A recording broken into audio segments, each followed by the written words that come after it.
Bon, salut à tous. Ça fait la troisième fois que je tente l'enregistrement, du coup. Parce que deux fois, le son n'a pas marché, c'est ballot.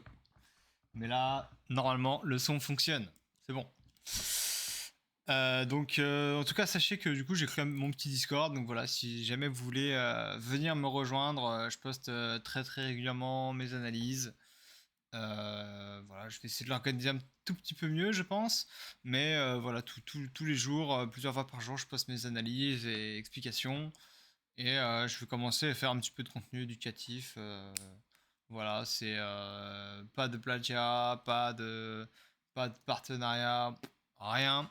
Je veux juste voilà, mettre au clair ma méthode et l'expliquer pour que ce soit accessible, on va dire, à tout le monde et que tout le monde comprenne un petit peu mieux le trading, voilà, avec mes méthodes à moi, voilà, tout simplement. Donc, eh bien, on va analyser un petit peu tous les graphes et regarder ce qui nous intéresse. Donc, déjà, on va commencer par le graphe à long terme, voilà.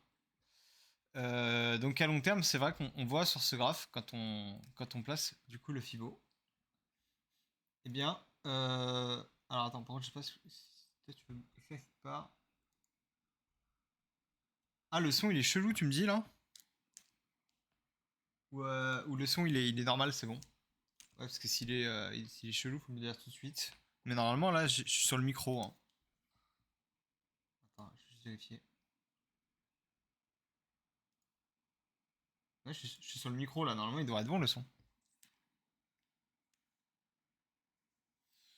Bon, bah j'espère, moi j'avais fait le test, normalement il est bon, je suis directement sur le micro, donc j'ai pas de problème. Donc voilà, donc en tout cas, si on se met sur le graphe à long terme, voilà, et qu'on reprend le bull run, alors moi je ne prends pas en compte cet excès de liquidité là, eh bien, et qu'on fait ce retracement, eh bien, on est sur le pullback 0,618 voire 0,666. Donc d'ailleurs, si on le remonte jusqu'en haut, voilà, là on tombe sur le 0,618. Donc voilà, ce n'est pas un hasard. C'est en général l'endroit de pullback idéal. Voilà. Donc j'ai quand même quelques alertes là qui traînent parce que c'est des zones qui peuvent m'intéresser, tout simplement. Et qu'est-ce que je vois également là-dedans? Je vois qu'il existe aussi le pullback 0,7, voilà, qui est une zone aussi intéressante de vente, où il y aura tous les gens qui ont acheté vraiment le haut du bull run, qui n'attendent qu'une seule chose, c'est de revendre à break-even. Il faut vraiment se mettre en tête que la plupart des gens, ils adorent revendre à break-even. C'est-à-dire que dès qu'ils ont été en perte, ils attendent qu'une seule chose, c'est de revendre. Et c'est pour ça en fait qu'il y a beaucoup de résistances qui vont se former dans un prix qui descend. Voilà, dès qu'on approche d'une zone où les mecs ont acheté et sont en perte, ils n'attendent qu'une seule chose, c'est de revendre. Voilà. Et c'est pour ça que derrière, on va avoir du coup des prix qui viennent, ils redescendent, etc. Par contre, quand on est en découverte de prix et qu'on a cassé du coup un sommet, il n'y a plus personne qui attend de revendre. En fait, il n'y a que ceux qui ont acheté, on va dire en bas, qui attendent de revendre. Et il y a du coup moins de résistance et c'est pour ça que le prix peut beaucoup plus facilement partir. Voilà. Il y a moins de gens traumatisés, etc., qui attendent de revendre. Donc voilà. Et là, on est du coup évidemment dans des zones où il y a beaucoup de résistance par là. Donc là, c'est des zones assez importantes, les 55 et quelques. Je ne sais pas si on ira à 55, mais c'est une zone à noter. La zone, on va dire plutôt des 54, c'est une zone qui est très importante si jamais on devait casser. À savoir quand même que le pullback 0,618 ici est en général extrêmement puissant. Voilà. C'est quand même assez rare qu'on n'ait pas un pullback dessus. Bon, on a eu notre pullback. Est-ce que c'est suffisant? C'est possible. Vous voyez, on a descendu d'un niveau, on est tout simplement repassé sur ce niveau-là. Déviation en bas, on réintègre et peut-être qu'on va du coup repartir ici. Voilà. Donc ça, c'est le graphe en DI. Ensuite, on va regarder peut-être un peu mieux en 4 heures. Donc en 4 heures, moi j'ai ces graphes qui m'intéressent. Donc les gens qui ont acheté en bas, pour moi, on va dire qu'ils revendent par là. Voilà. C'est comme ça que je fais en gros ma méthode. Donc voilà, ceux qui ont acheté là, ils revendent dans cette zone-là. Et ceux qui ont acheté là, parce que là, il y a une autre zone d'acheteurs qui sont venus avec force, voilà, eh bien, ils revendent par là. Voilà. Je me disais que ce graphe avait pas l'air forcément très pertinent, mais en vérité, quand je regarde les pullbacks ici, je me dis, bon, je pense en vrai que ça l'est, mais suis pas complètement sûr. Après, on voit vraiment que c'est quand même des niveaux qui ont l'air de marcher. Mais peut-être que je me trompe pour celui-là. Enfin bon, voilà, c'est un petit peu complexe de répondre à cette question. Malheureusement, la méthode elle reste discrétionnaire, donc parfois on peut se tromper, hein, et il y a des fois dans les précédents bull run où on pouvait tracer des trucs comme ça, et des fois il y avait juste un petit range qui s'arrêtait là, et puis ça repartait directement sans pullback. Donc voilà, ça va surtout nous donner des niveaux, mais c'est pas du tout certain qu'on va faire des retracements. Voilà, surtout quand on a des news comme des ETF. Voilà, il y a beaucoup de vendeurs qui vendent ici, d'après ma méthode. Il n'empêche que si les institutionnels américains achètent massivement le top et à coup de gros milliards, il est possible que toutes les ventes soient absorbées et que le prix continue. Voilà. C'est une possibilité. En vérité, je ne sais pas si c'est forcément mon scénario préféré, mais voilà, il faut être averti à cette probabilité qu'on ait une continuation haussière tout simplement. Voilà. Historiquement, c'est pas toujours ce qui arrive. Moi, quand on était en bas, j'appelais déjà aux 40 000, voilà. Notamment avec ce graphe que j'ai dessiné vraiment depuis ici, hein, depuis janvier et quelques. J'ai dessiné ce graphe. Et j'avais prévu de vendre à 40 000, donc j'ai vendu une bonne partie de mon spot vers 40 000. Voilà, tout simplement. Enfin, je l'ai converti en Ethereum exactement parce que je crois plus à Ethereum. Mais voilà. Donc, BTC. Euh, donc, BTC, voilà. Il va être intéressant de voir ce qui se passe. Moi, je n'aime pas trop ces périodes. Voilà, j'ai été extrêmement performant tant qu'on était dans ces périodes de hausse parce que là, je m'y retrouve très très bien. Il y a beaucoup moins de retails ou alors quand il y a des pièges haussiers, c'est beaucoup plus visible parce qu'on voit sur le Pinterest qu'il y a énormément de gens qui sont dans des mouvements, donc ça amène souvent à des corrections. Voilà, j'ai placé une vingtaine de trades, j'ai eu 20 trades gagnants, enfin, c'était une folie. C'est plutôt sur Ethereum que j'ai placé, quasiment pas de Bitcoin. Mais voilà, je reviendrai après sur les perfs que j'ai fait et comment je les ai faites. Et en réalité, ma méthode est vraiment très simple, mais ça marche dans certaines zones. Voilà. Et il y a d'autres zones où ça marche beaucoup moins. Voilà. Et là-dedans, moi je m'y retrouve beaucoup plus difficilement, même si je m'y retrouve grossièrement, voilà, parce que on va dire que cette déviation, je m'attendais pas à ce qu'elle soit si profonde, mais en vérité, ça découle un petit peu sur la méthode que je vais présenter après, avec les moyennes mobiles, que je trouve extrêmement intéressante et que je vais vraiment chercher à développer et à observer de plus en plus. C'est un dérivé de la méthode de Trader Mercury, je vous en parlerai après. Donc voilà, moi quand je regarde ça, je me dis peut-être que, voilà, là on est quand même passé entre guillemets un territoire baissier, quand on a cassé, on va prendre ce graphe là, ce sera plus propre, quand on a cassé cette moyenne mobile là qui faisait la tendance jusque là, donc on va dire la 4 heures, et bien tant qu'on était au-dessus, on était haussier. Bon là on fait une déviation, on réintègre, on repart, etc. Voilà. Sauf que là, qu'est-ce qui se passe? On repasse en dessous, donc c'est une déviation. Voilà. Et ce qui est assez rigolo, c'est que ça, c'est la méthode de Trader Mercury. Donc, c'est-à-dire qu'on va suivre une tendance sur les moyennes mobiles et on va adapter en fonction de l'unité de temps. C'est-à-dire que là, sur Bitcoin, c'est la 4 heures. Mais si on va sur Ethereum, bien, par exemple, ce n'est pas la 4 heures, c'est la 3 heures. Regardez, c'est la moyenne mobile 3 heures qui sert de tendance. Voilà, la déviation, la petite déviation, la moyenne grosse déviation. Hop. Et là, on la casse. Et quand on casse, du coup, cette moyenne mobile qui a fait la tendance pendant tout le long, eh bien, généralement, on va prendre ce graphe, il sera plus propre aussi. Hop. Voilà, je supprimer 2 secondes. Voilà, généralement, on va faire, du coup, un pullback sur cette moyenne mobile 666 en tant que déviation. Voilà. Et c'est assez fréquent et c'est sur plein de graphes. En fait, d'ailleurs, je l'ai posté sur le serveur de Mercury pour lui présenter l'idée. Donc il est vraiment, vraiment bien ce Mercury, hein. Il est extrêmement quali. Donc j'ai du coup posté tous les graphes là. Alors est-ce qu'on peut directement voir là le chart? Donc j'ai mis par exemple voilà le BTC. Alors du coup là c'est en 4 heures, donc celui-là je vous l'ai montré. Donc pullback pile poil sur la EMA, donc violet c'est EMA et EMA 666 c'est en rouge. ETH. Donc voilà. Là on suit vraiment la tendance assez bien, on casse on vient se poser dessus et on a l'air de vouloir repartir. D'ailleurs là, ce graphe n'est plus à jour parce qu'on est déjà ici maintenant. Et je sais pas exactement trop comment réagir à ça. Alors est-ce qu'il faut attendre la réintégration de la MA en bleu? Je pense que c'est mieux. Je pense que ça voudrait dire qu'on aurait un scénario similaire à celui-là. Et qu'on pourrait avoir du coup pump, pullback et qu'on continue. Et c'est à ce moment-là où on pourrait avoir mon non-scénario que je parle depuis très longtemps, c'est-à-dire Ethereum à 3200. Voilà, Total 2, c'est quelque chose que je suis beaucoup. Hein, on voit vraiment la tendance qui tient très bien. Voilà, grosse déviation, on vient, on repasse, on casse, pullback dessus. Et là, on vient taper sur la moyenne mobile 666. Voilà, donc ça a l'air d'être une déviation. Ça a l'air assez propre. Hein. Franchement, je trouve que c'est un scénario qui se fait assez souvent. Je l'ai mis ici aussi par exemple. Là c'est à court terme, hein. Donc là on n'est pas sur du 4 heures, on est sur du 30 minutes. Donc c'est la moyenne mobile qui a fait la descente, voilà, donc en bleu.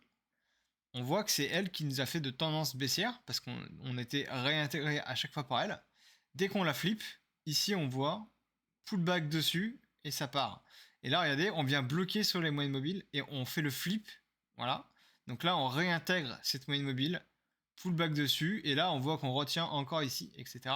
Et ça repart. Donc ça c'est assez intéressant, je trouve. Et là il y a par exemple Solana aussi, voilà, donc la moyenne mobile qui tient tout le long. On casse, pullback dessus, on va plus bas. Alors là on l'a pas touché mais quasiment. Et là pour le coup on réintègre. Donc là est-ce que ça veut dire que Solana est potentiellement à nouveau haussier? Bah en tout cas il a fait son petit pullback dessus. Voilà, je sais pas si vous voyez très bien, mais on a vraiment fait un petit pullback dessus. On va le mettre sur l'écran, ce sera peut-être plus propre. C'est quoi? C'est la 3 heures, ouais, c'est ça. Bon, il y a beaucoup de dessins.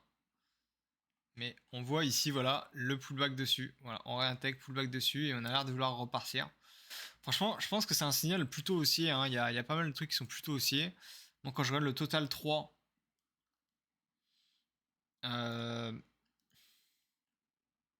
voilà, un peu pareil, un total 3, voilà. Elle fait la tendance partout, déviation, on réintègre, on recasse, pullback dessus, et on vient chercher du coup cette moyenne mobile 666.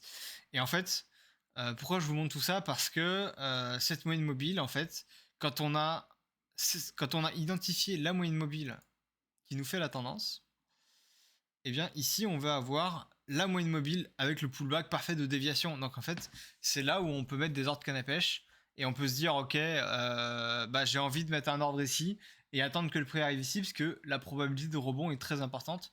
Et c'est là-dessus en fait où moi j'aurais envie de mettre des trades. Par exemple rentrer là et pourquoi pas avoir un stop loss même un peu large, soit ici, soit vraiment être un peu plus greedy, être juste en dessous. Mais je trouve que c'est un petit peu risqué d'être juste en dessous, même si ça fait globalement un bouclier et que en général ça ne traverse pas vraiment. Voilà, si on regarde le Total 2 par exemple, voilà, c'est un petit peu traversé, mais vraiment pas grand chose. Mais je pense qu'il faut quand même prendre les précautions parce que ça sert à rien d'être vraiment juste en dessous. Il y a eu une période où je m'amusais vraiment à rentrer genre ici et mettre le stop loss là, mais en fait j'ai perdu beaucoup d'argent en faisant ça. Et maintenant je préfère rentrer et c'est comme si j'avais pas de stop loss et là je vais le mettre loin, mais en me disant que voilà, j'accepte qu'il y ait une mèche. Si ça casse vraiment, bah ok, là je vais prendre très cher. Mais j'accepte de prendre très cher, voilà, c'est ce qui m'est arrivé. Hein. J'ai placé un trade, j'étais prêt à perdre 5-6 000 là. Bah voilà, j'ai perdu 5-6 000, bah c'est pas grave. Je veux dire, ce trade, s'il passait, il était très rentable. Mais je préfère me dire, ok, je vais mettre mon stop loss un peu large. Mais par contre, voilà, j'ai une très forte probabilité que mon trade passe. Et de cette façon-là, je pense que c'est plutôt une bonne approche. Parce que quand le trade passe, bah, il paye largement. Quoi. Voilà, j'ai fait plusieurs trades. J'ai fait 15K en quelques trades en un mois. Là. Bah, je peux bien me permettre d'en reperdre 5 000 sur un trade qui était perdant. Donc on reviendra sur mon trade perdant et pourquoi et mes méthodes juste après. Mais on va finir d'étudier Bitcoin et Ethereum. Voilà. Je vais regarder si tu as des questions juste. Hop. Alors. Ok, non, pas de questions. Donc, prends des notes, bah ouais, bah ce sera enregistré, mais en fait, je viens juste de le découvrir, tu vois, cette méthode avec les moyennes mobiles, et je l'ai observé plein de fois. J'avoue qu'il faudrait faire plus de backtest sur cette méthode, mais en fait, ça, c'est un dérivé de la méthode de Trader Mercury. Bah, en fait, je vais te remontrer, en fait, sa méthode parce qu'il l'a vraiment hyper bien expliqué tout à l'heure. Alors, si vous comprenez l'anglais, vraiment, je vous invite à aller suivre cette chaîne. Il est génial. Vraiment, il est génial parce que les moyennes mobiles, c'est quelque chose d'assez simple à comprendre au final. Et moi, j'adore la simplicité partout, hein, que ce soit dans le trading ou partout. Je cherche pas à faire des trucs complexes, même dans les jeux vidéo. Voilà, j'aime bien jouer les persos simples et me concentrer sur le jeu plutôt que d'essayer de me concentrer sur un perso très compliqué avec plein de facteurs de machin. Non, moi j'aime bien les trucs simples et efficaces. Voilà. Et lui, il est relativement simple et efficace. Et c'est comme ça qu'il va faire sa méthode. Et il fait des super vidéos. Alors, c'est en anglais. Mais franchement, je suis pas le plus gros anglophone du monde en termes de compréhension. Mais lui, il articule très bien et il explique posé. Donc, c'est vraiment facile à comprendre. Et du coup, là, il explique en fait comment il fait sa méthode. Et c'est super. Et en fait, il explique que lui, il a 3 plans en fait. Il a le plan A, donc c'est le plan suivre la tendance. Donc bêtement, il va suivre ses moyennes mobiles, comme je vous ai montré. À chaque fois qu'il y a un pullback, il achète, etc. Et enfin, il achète, ou du moins il suit la tendance. Il ne prend pas ses profits tant que il n'y a pas de signe de cassure de la tendance. Voilà. Et quand on va avoir une déviation, donc comme ici, il se dit, ok, là, on casse. Donc on casse la moyenne mobile, donc on peut pas vraiment la voir parce qu'il l'a enlevé, mais on va dire c'est à peu près le trait bleu, hein, sauf que ça va suivre la courbe ici. Voilà. Mais on va dire que ça arrive à peu près au même niveau que le trait bleu ici. Et en fait, quand on casse du coup cette moyenne mobile, il dit ok, là, on vient de casser les moyennes mobiles, donc je passe potentiellement baissier. Voilà. Donc là, il va chercher à pourquoi pas revendre. Alors le risque quand on fait ça, évidemment, c'est comme on a vu sur Ethereum, hein, tout simplement, c'est d'avoir ce genre de price action ou voilà, ça. Donc, est-ce qu'il faut revendre très vite? Pas forcément. Moi, je pense qu'il faut savoir prendre un peu le temps, il faut savoir laisser un petit peu de place. Voilà. Il faut aussi ajuster. Moi, j'aime bien ajuster avec l'order flow, donc l'open interest. On y fera un tour après. Voilà, quand on a des hauts open interest, on peut s'attendre à des grosses mèches comme ça. Voilà, c'est normal. Voilà, c'est l'open interest. Donc voilà, en gros, quand on passe dans le plan B, il est plutôt baissier. Et ensuite, là, il y a sa moyenne mobile, on va dire qu'il suit à peu près comme ça.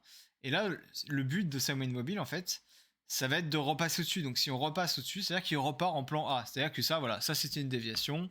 La vie continue, on reste avant, rien n'a bougé parce qu'on est encore au-dessus de la moyenne mobile, etc. Et alors, sinon, il a le plan C. Et là, le plan C, en gros, c'est range.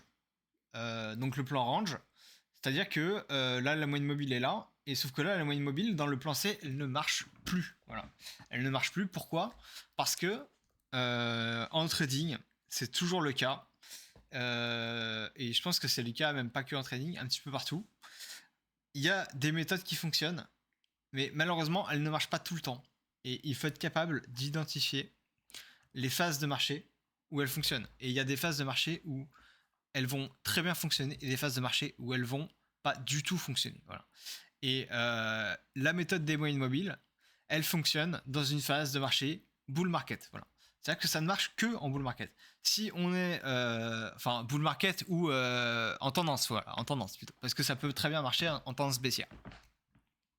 Par contre, le plan C, c'est le plan range. Voilà, les moyennes mobiles ne marchent plus du tout. C'est-à-dire que quand on est dans un range, voilà, par exemple, je peux prendre RNDR qui est un très bon exemple. C'est un des premiers que j'ai commencé à trader avec la moyenne mobile 666. Voilà.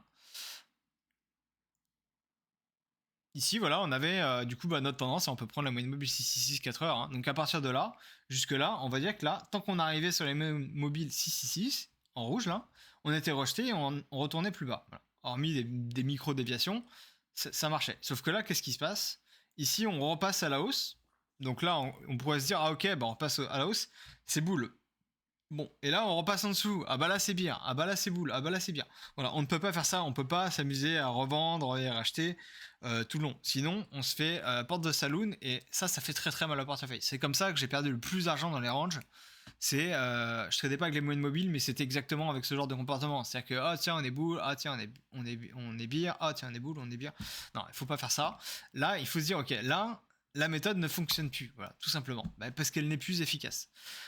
Par contre, on va pouvoir changer de plan quand ici, voilà, on a eu notre range, et là on est ici, et là on pourrait dire, ok, bah là c'est comme avant, on est passé boule, mais juste après ça va être bien. Bon, bref. Et il y a des méthodes pour essayer d'identifier que là, on passe vraiment boule. Mais on peut pas forcément le savoir. Et honnêtement, je ne sais pas à quel point je suis encore vraiment capable de détecter que là, ok, on est vraiment en phase boule. Plus que dans un range. Voilà. Il n'empêche qu'il y a certaines façons de s'en rendre compte et il faut aller dans des plus petites unités de temps et on va se dire voilà, je vais pas le faire maintenant, mais on est en tendance 4 heures et se dire ok, cette monnaie mobile est plus ou moins efficace. Par contre, là on peut se mettre en plus petite unité de temps, voilà, en 15 minutes, en 1 heure, on voit ce qui fonctionne. Ce qui va fonctionner, donc je veux dire ici, hein, juste là, sur cette tendance là.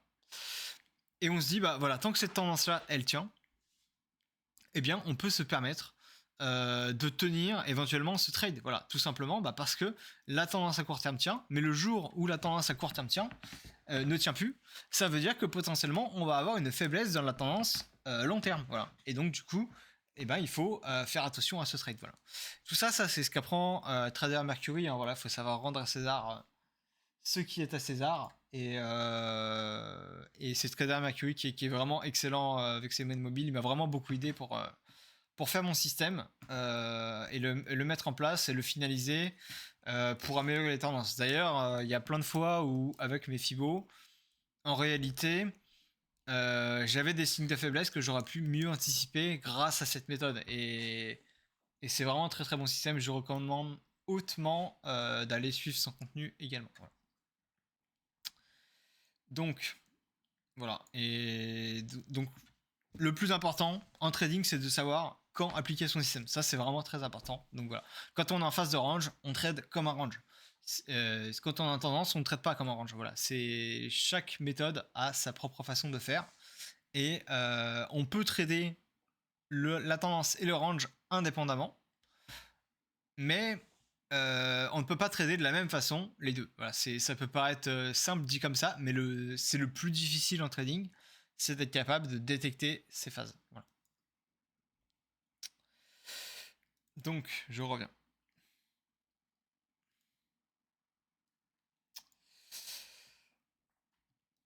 Donc, Bitcoin, pour donner ma vision perso,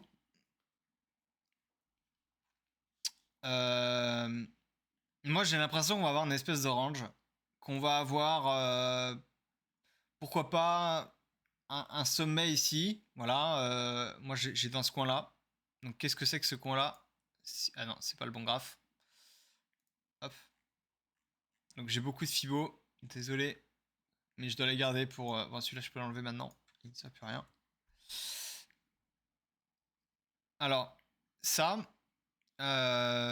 c'est une zone extrêmement importante ici. Voilà, en fait, on a deux zones très importantes. La première, c'est celle-là. La première, c'est celle-là. Pourquoi? Parce que ça, c'est les gens qui ont acheté la news de l'ETF. Très bien. Mais qu'est-ce que ça veut dire? Qu'est-ce qui représente tous ces gens? Tous ces gens ont acheté le top ultime. C'est-à-dire que comme je vous ai dit tout à l'heure, les gens ils attendent qu'une seule chose, c'est de revendre à break-even. Sauf que dans le marché, il y a une seule personne qui ne peut pas revendre à break-even. C'est qui? C'est celui qui a acheté le top. Voilà. Parce que lui, là, celui qui a acheté là, voilà, hop, ça revient là, il peut revendre, enfin voilà, bref. Celui qui a short ici, hop, ça revient là, il peut racheter. Enfin bon, voilà. Tout le monde, en général, a un moment où il peut clôturer sa position. Et d'ailleurs, le but du marché, quand il fait des zigzags, c'est aussi un petit peu ça. C'est-à-dire que les gens, on les stresse, on va plus bas que leur point d'entrée, on revient, ils referment, etc. Et le but, c'est de partir avec le minimum d'acteurs dans le train, en fait. C'est voilà, c'est comme ça que fonctionne la finance au global. Hein. Du moins, du côté des traders. Voilà. Du côté des investisseurs, c'est sans doute un petit peu différent. Mais les traders, c'est vraiment comme ça. Le but, c'est vraiment de punir les traders, hein. C'est eux, c'est les spéculateurs qui nourrissent le marché. C'est les spéculateurs qui perdent un maximum d'argent sur les marchés. N'oubliez pas que 95% des traders particuliers, en tout cas, sont des traders perdants. Bon, il n'y a pas que les particuliers, mais le but, c'est vraiment de piéger les traders dans des positions et, euh, et tout simplement les niquer, quoi. Voilà. Et moi, ma méthode, elle tourne vraiment autour de ça. C'est que là, les gens qui ont acheté de là jusque là, c'est là où il y a eu le plus de gens piégés. Et si on va regarder du coup du côté de l'open interest, je vais ouvrir Ethereum aussi. Hop.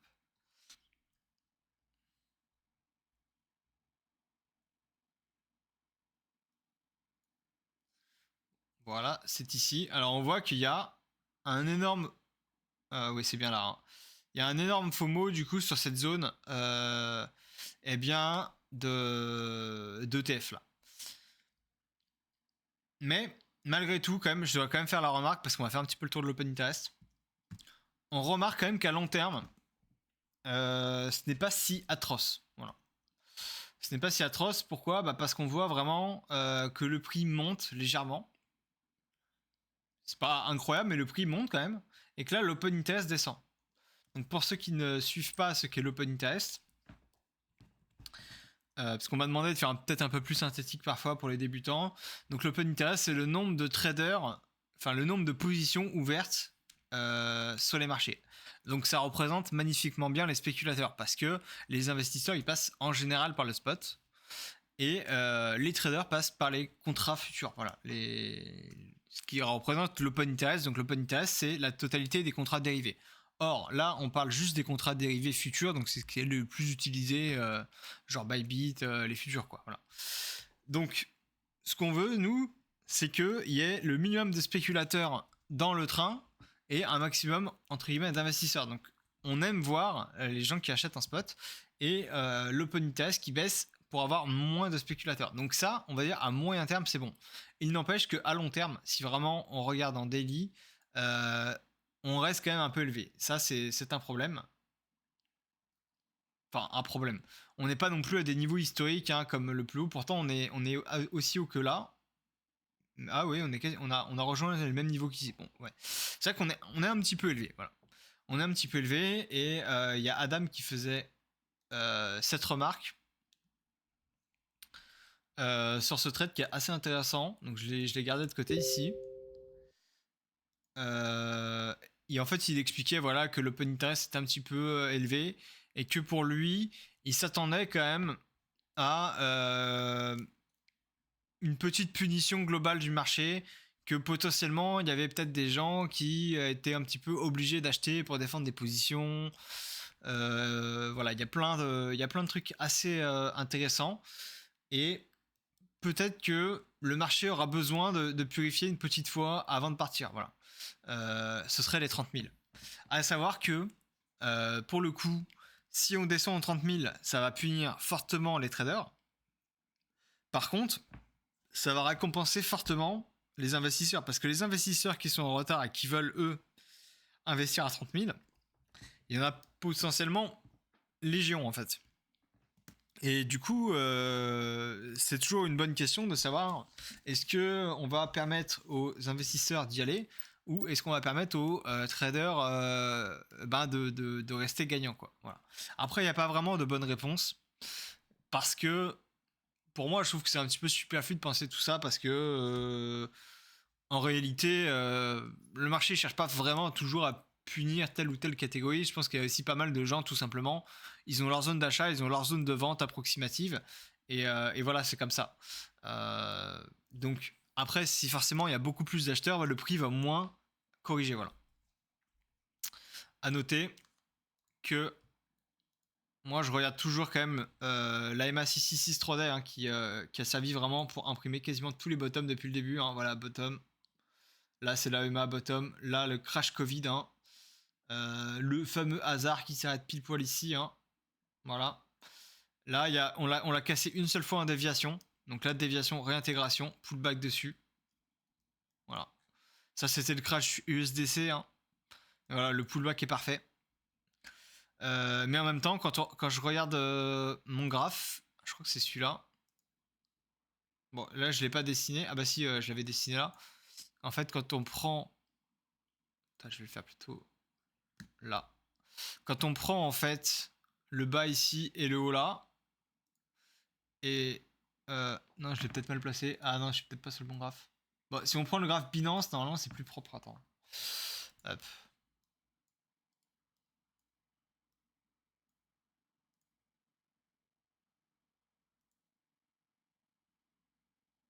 Ah, j'avais trouvé que ça tombait là une fois. Alors, je sais pas ce que j'ai fait, à moins que ce soit lui. Non, bon, bref, je sais plus où j'avais trouvé. Enfin, il y a d'autres moyens de l'avoir, d'avoir cette zone. Je sais qu'on peut l'avoir ici, de là jusque là, ça nous donne cette zone là. Voilà, je les trace pas très bien, mais voilà, il y a des moyens de l'avoir. Voilà, ça donne la zone pile poil et tout. Je referai un tour sur les cibots hein, une autre fois, plus précisément. Mais donc du coup, bah voilà, on peut s'attendre potentiellement à un dip ici. D'ailleurs, quand on revient sur mon graphe qui est là, il y a, on peut dire à court terme, les gens qui sont piégés, c'est de là jusque là. Mais à moyen terme, c'est de là jusque là. Et en fait, du coup, ça ne donne pas les mêmes zones. Et si on met le seuil de douleur max, c'est comme ça que je l'appelle, hein, le douleur maximum des gens qui ont acheté là, on part du principe que les gens qui ont acheté de là jusque là, eh bien, ils revendent ici. Voilà. C'est pour ça que moi, j'avais mis des ordres à 40 000 et que j'ai parlé plusieurs fois des 40 000. Voilà. Je sais pas si vous avez suivi dans mon Discord, mais vraiment plein de fois, j'ai parlé des 40 000. Et c'est pour ça que moi, j'ai acheté ici. Bon, malheureusement, j'avoue que quand on a cassé, vu que je venais de me faire SL sur Ethereum, j'ai eu la main un peu fragile et j'avoue que j'ai revendu. Donc, je me suis fait SL, je suis quasiment flat actuellement. Donc, j'ai pas du tout profité de la hausse là. Ou du moins très peu hein, de là jusque là. Mais voilà, quand on avait réintégré cette zone-là, c'était une zone très importante, qui est le trait blanc. Voilà, on voit que ça nous a servi de bouclier pour aller plus haut. Et moi, j'avais comme théorie hier que on allait potentiellement faire un range entre cette zone-là et cette zone-là. Surtout que là, on a fait une déviation basse. Donc, quand on fait une déviation basse, en général, on vient retester une fois et on redescend pas plus bas que le niveau. Donc, on s'arrêterait par exemple pile ici. Voilà. Mais en même temps, je me dis, voilà, les 40 000, ça a l'air d'être tellement le support que je pense qu'on n'ira pas forcément. Donc je pensais plus à pourquoi pas sinon juste un pullback ici et pourquoi pas aller plus haut. Voilà. Dans les autres tweets que j'avais remarqué qui étaient intéressants, il y avait lui qui expliquait que lui c'est une thèse très haussière, qu'on aura eu notre 10% de baisse liée à l'ETF et aux sales news de l'ETF et à GBTC qui vendent beaucoup. Voilà. Mais il expliquait aussi dans un autre euh, tweet qu'il y avait des murs aussi de short en fait, tout simplement. Et barrage de call selling, donc c'est ceux qui vendent des options, donc ça équivaut à être un short en fait, peu d'acheteurs et margin short. Donc en gros, il explique qu'il y a beaucoup de. Il dit aussi que c'est surexagéré le GBTC, donc Grayscale, le FUD. Et donc du coup, lui, il s'attend plutôt à une hausse. Donc je sais pas ce qu'on aura. Je trouve que c'est une thèse intéressante. Voilà. D'ailleurs, pour revenir sur Mercury, lui, il part du principe que maintenant qu'on a réintégré l'AMA 4 heures, donc qui est ici, techniquement, on est bullish tant qu'on est au-dessus. Parce que le sentiment qui nous avait permis d'être bullish, c'était de maintenir cette moyenne mobile, donc qui nous faisait la tendance haussière. Là, euh, on l'a dévié, et là, on l'aurait réintégré. Donc en fait, c'est vrai que là, on aura sans doute, je sais pas, peut-être encore une petite montée, un pullback. Et si on refait un pullback dessus et qu'on maintient cette moyenne mobile, ça peut être un scénario plutôt haussier. Voilà. Ensuite, dans les trucs qui m'intéressaient, j'avais aussi Capot. Alors, il est assez controversé celui-là. Mais lui, il s'attend à ce genre de press action. Voilà, donc lui, c'est toujours en mode distribution pour aller plus bas.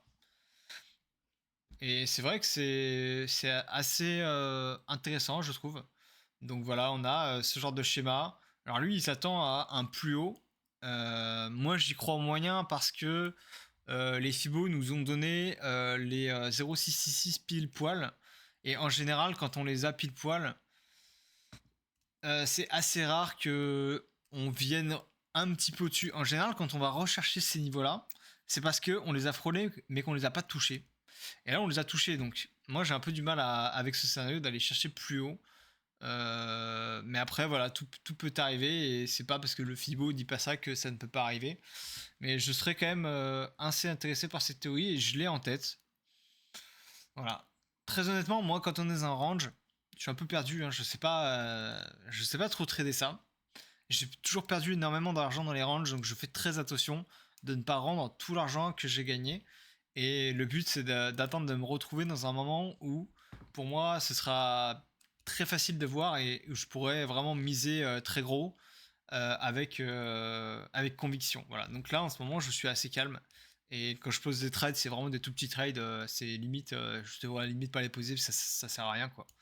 C'est pas ça qui va me nourrir. Dans les autres, trucs qui m'intéressent que j'avais posté. Alors, ça c'est du coup toutes les rejections donc sur les 0,618 de Fibo, donc c'est celle bah, celui que je vous ai montré au tout début. Donc en général, on a un drawdown de 40-50%. Voilà. Bon, historiquement c'est comme ça. Possiblement avec le TF c'est peut-être un petit peu différent, mais voilà, faut pas non plus surexagérer le this time is different. Hein. Tout simplement bah, parce que à chaque fois que les gens pensent que c'est différent, bah, ça se passe souvent un petit peu comme ils ne l'espéraient pas. Donc voilà, si on a un drawdown de 50%, ça nous ramène vers les 22 500 par exemple. 22 500, pour rappel, j'ai comparé la moyenne mobile 666 et si on la 3D, et si on revient du coup 666 fois 3 puisque c'est 3D, c'est quasiment 2000 jours en avant. Ouais, c'est ça. Oui, c'est ça, voilà, 2000 jours, oui, c'était bugué. On est par là. Donc, si le prix vient à descendre et que en même temps il descend ici, ça voudrait dire que la moyenne mobile 3D va légèrement descendre. Parce que là, elle est toujours haussière, mais si on a en même temps le prix qui descend là et en même temps le prix qui descend là, elle pourrait légèrement descendre. Alors, ça va pas être un énorme impact, mais elle pourrait descendre un petit peu et ce qui pourrait nous amener genre vers les 23 000 par exemple. Voilà. Ça va être intéressant de potentiellement suivre ça. Est-ce que peut-être cette fameuse tendance qui est assez efficace va nous amener du coup vers 23 000. C'est une possibilité envisageable. Hein, voilà, c'est un moins 45. Honnêtement, ce serait beau. Mais on peut voir en même temps que voilà, généralement, on ne la tape pas toujours. Hein. Il y a plein de fois où, voilà, ici, tout simplement, on ne la tape pas. Hein. On reste au-dessus, on la tape une fois et après on ne la retouche plus jamais, quoi. Donc, si ça arrive, il faut pas non plus attendre indéfiniment les 22 000, quoi. Mais voilà. Par contre, si on arrive aux 22 000, c'est pas forcément le moment de tout vendre non plus. Vous voyez, c'est. C'est là où il faudra se dire, ah, ok, tiens, là c'est un point intéressant, un point d'achat vraiment intéressant. Et voilà. Pour Ethereum, donc pareil, hein, comme j'ai dit au début, on a suivi la tendance 3D. Voilà, pullback ici. Donc là maintenant c'est assez intéressant. Je pense, j'ai du mal à rentrer là. J'ai du mal à rentrer. Je suis un peu sur le banc de touche pour le coup. Bon, c'est pas dramatique, mais j'ai toujours 3200 en tête. Ça n'a pas bougé. Hein. Vraiment, c'est ma target depuis le tout début. J'ai toujours dit 3200 depuis très très longtemps. Mais là, tout de suite, j'ai vraiment pas envie d'acheter ça parce que là, on est vraiment sous résistance. Là, c'est en fait, il y a des milliers de petites résistances court terme. C'est très compliqué. Je crois que moi, de mon côté, je crois que j'ai envie d'attendre un scénario, je sais pas, alors comme ça, dans l'idéal. Alors, le risque, c'est qu'on ait vraiment ça et que ça parte. Là, ce serait horrible pour moi. On pourrait se dire aussi qu'on prend et qu'on met le stop loss juste en dessous. Hein. Franchement, si jamais on est dans un moment où on a beaucoup de shorts, on n'aura pas de pitié pour les shorts. C'est-à-dire que malheureusement pour eux, bah, il n'y aura pas de pullback. et ils ne pourront jamais sortir, donc ils sortiront par la violence, c'est-à-dire la liquidation ou le stop loss. Et c'est ce qui arrive souvent sur Bitcoin, hein. Il a souvent des mouvements extrêmement impulsifs et très violents. Alors une façon qu'on a de rentrer dans ce genre de prix qui ne s'arrête jamais, c'est de prendre le bas, le haut, et se dire voilà, le prix il est ici, et je peux rentrer en consolidation serrée. Donc c'est à dire que dès que ça fait un pullback ici, je peux rentrer et je mets un stop loss sous le trait vert ici. Bon là il y a beaucoup de graphes qui se croisent. On va enlever ça. Voilà. Là par exemple on rentre. Alors là rentrer ici vraiment sur la cassure c'est un petit peu peut-être un peu chaud, mais c'est toujours possible. Il faut juste se dire le stop loss on le met là, en dessous du trait vert. On peut même le mettre ici techniquement, mais c'est un peu plus risqué. Il y a quand même des fois où on vient rechercher cette zone. Et en fait, à chaque fois que le prix va monter comme ça, hop, on va remonter. Si on dit que le prix est là, hop, on le remonte. On remonte, on remonte. Et en fait, on suit le prix comme ça au fur et à mesure. C'est-à-dire que si on était là, voilà, par exemple ici, hop, pullback ici, voilà, c'est parfait. En général, le prix, je dis stop loss là, parce que le prix ne casse jamais normalement vraiment le trait rouge. Alors on voit des fois que ça le frôle, hein, mais normalement ça ne casse jamais le trait rouge. Et en fait, on peut monter comme ça au fur et à mesure. Et si le prix il est là, on monte là, on monte là. Et s'il est là, après, voilà, on vient. Le prix ne descend pas là, on peut même racheter là et on peut mettre un stop loss ici ou là pour être plus safe. Voilà. En général, il vaut mieux être plus safe et le mettre par là parce que il y a quand même plus de chances de se faire stopper et ce serait bête de se faire avoir sur un bottom. C'est pas très agréable en général. Donc voilà, ça on appelait ça la consolidation serrée parce que c'est vraiment une consolidation qui va se faire sous le Fibo comme ça. Et hop. Et c'est ça qui va nous permettre du coup d'avoir des prix qui sont complètement explosifs. Voilà. Et c'est ça qui nous permet d'acheter les prix paraboliques. Sinon, on ne peut pas les acheter. C'est le seul moyen d'acheter un prix parabolique, c'est de cette façon. Et il n'y en a pas d'autre.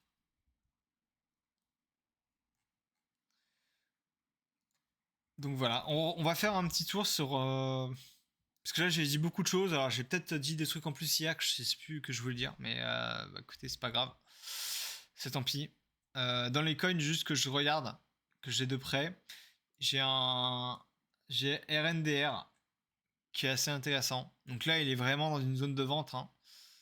Pareil, on est vraiment à l'endroit où tous les gens qui ont acheté le top, donc c'est vraiment littéralement ici. Ils attendent qu'une seule chose là. Ouais, bah voilà, en fait, on voit qu'ils ont été.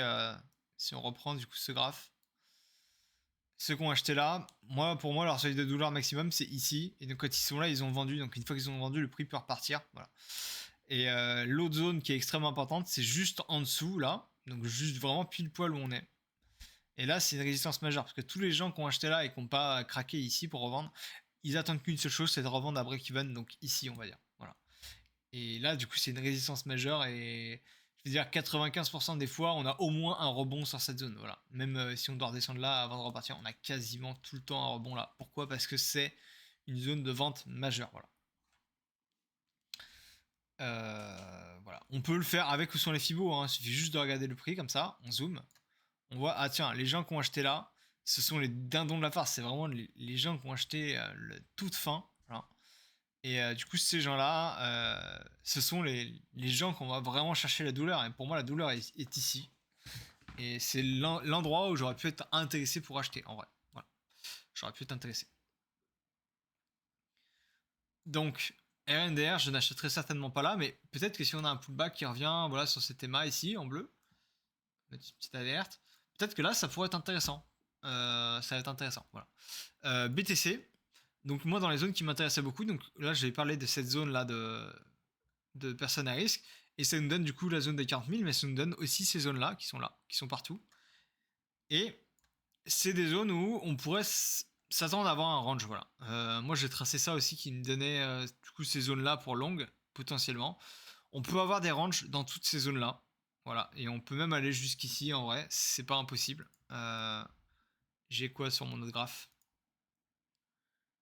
J'avais 44 800 et là on est à 44, ouais, à 800 c'est là, enfin bon voilà.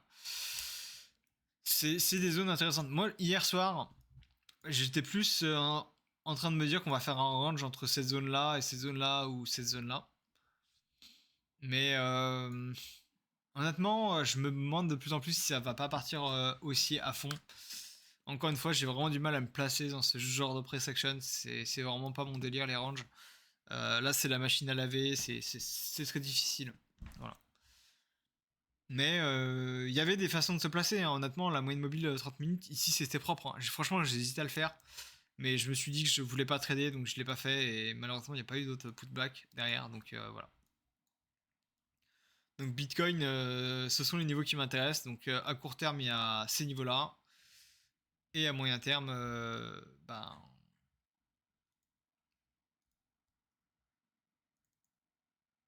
j'ai potentiellement ce niveau-là. Donc ici, c'est le 0,618.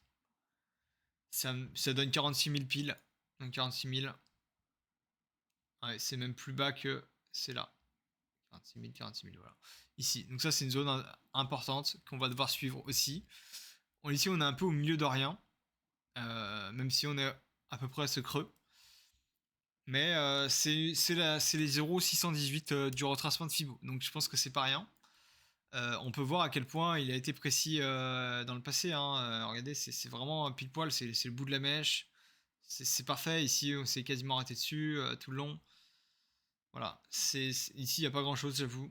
Il n'y a pas eu vraiment beaucoup de press action. Donc voilà.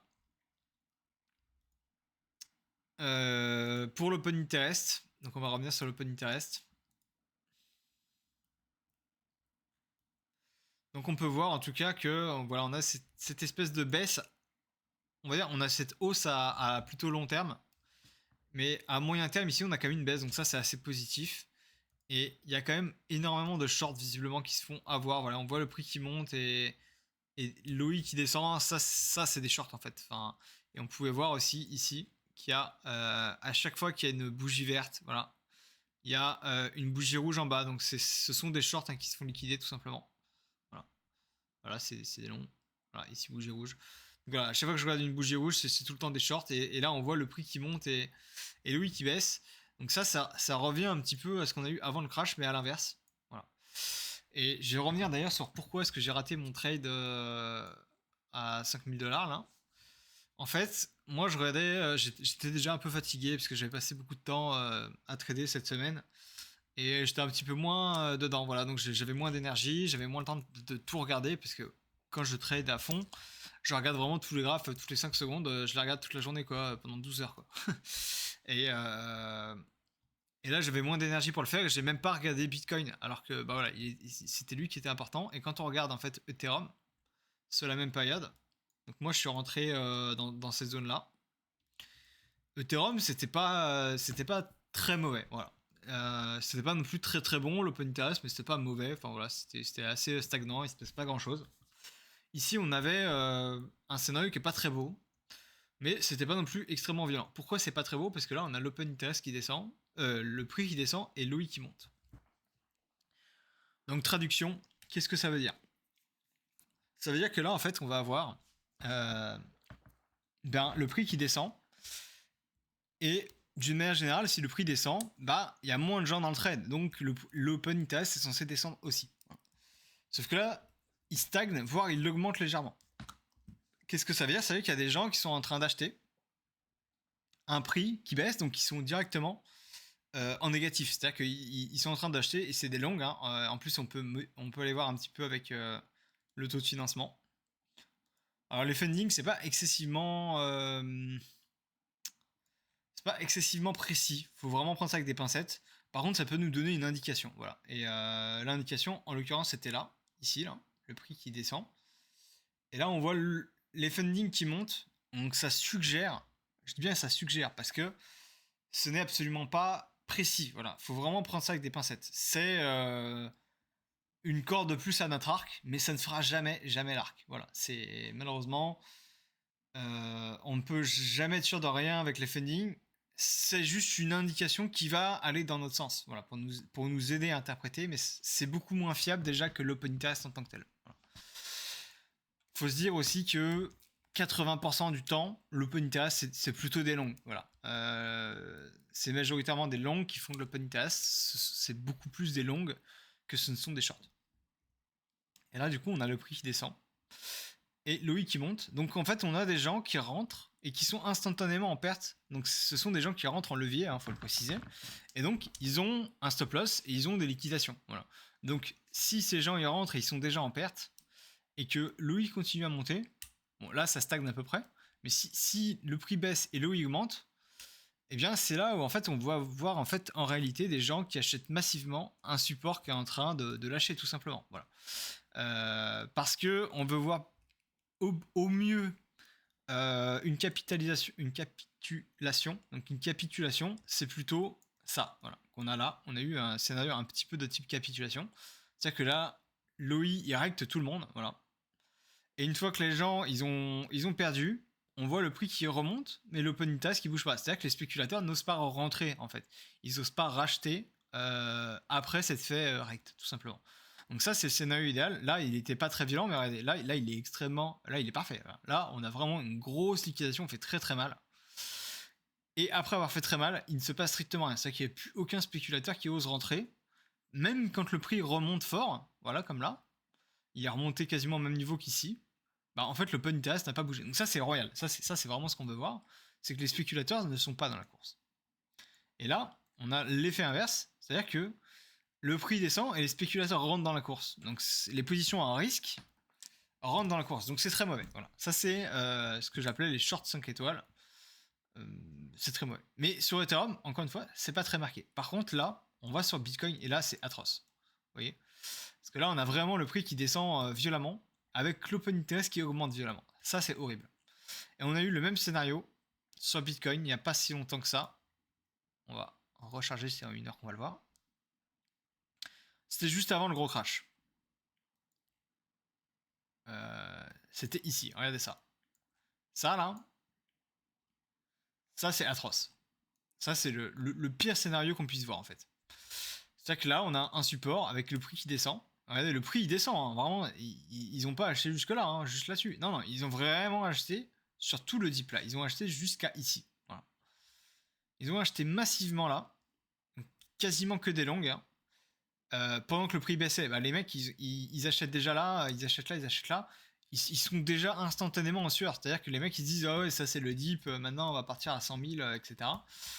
Et en fait tous les gens qui ont acheté là, c'est vraiment des positions qui sont à haut risque.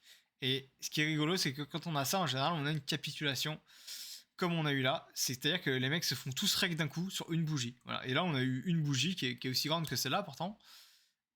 Et là ça montait mais sur cette bougie là on sait pas pourquoi ils sont tous sortis voilà et c'est rigolo comment ça marche. Bah, on a cassé le creux, alors voilà je sais pas, on a cassé le creux, ils ont pas aimé mais du coup c'est une belle liquidation. Là on a eu 1 milliard de perdus en juste sur BTC en une bougie. Je crois que c'était 1 heure mais je crois que ça a duré même pas 15 minutes, enfin voilà c'était.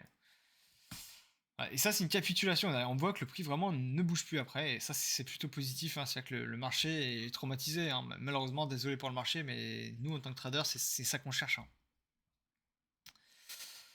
Donc voilà. Donc mon trade perdant, bah, c'était essentiellement, je pense, parce que j'ai pas vu ça. Je pense que j'aurais vu ça, je me serais vraiment pas posé de questions. J'aurais revendu. Ou au moins, parce que j'avais la possibilité de le faire. Et j'hésitais à le faire. J'aurais pu revendre ici. Et j'aurais perdu que 1 Ethereum, donc ça m'a coûté 2000 $ au lieu de 5-6 000. Voilà. Parce que j'avais acheté j'avais acheté en gros en moyenne ici. Donc si je revendais là, j'avais pas beaucoup de pertes au final. Parce que là, du coup, j'ai revendu par là. Et là, du coup, j'ai eu une perte de 3 Ethereum. Donc 3 fois plus. Voilà. Ok, maintenant pour ma perte, maintenant je vais juste passer sur comment est-ce que moi j'ai performé comme un ouf sur Ethereum le mois dernier. Donc toujours un mix avec de l'open interest, mais surtout avec des Fibonacci. Voilà. Je vais revenir brièvement dessus. J'actualise parce que ça bug moins. Voilà. Donc je repasse sur les graphes. Je regarde juste si le jeune homme a une question.